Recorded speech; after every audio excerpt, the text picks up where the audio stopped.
Namimiss ko na talaga ang probinsya kasi gusto ko nang magtanim. Kasi makapagtanim ako doon kahit anong klase sa mga gulay. Kasi mahilig ako sa pananim. Tapos fishing.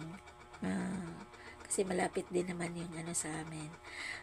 Tapos kasi pag sarili mong mga pananim, halimbawa gulay, ang sarap-sarap talaga pag-presko. Oo, kaya maano din, malibang din ako sa ano, yung pag nakita ko na yung mga pananim ko malaki na sila, makakapag-harvest na ako. Parang saya ko. Oo, kaysa halimbawa dito sa syudad, wala tayong walang magawa. Kasi alam niyo naman syudad.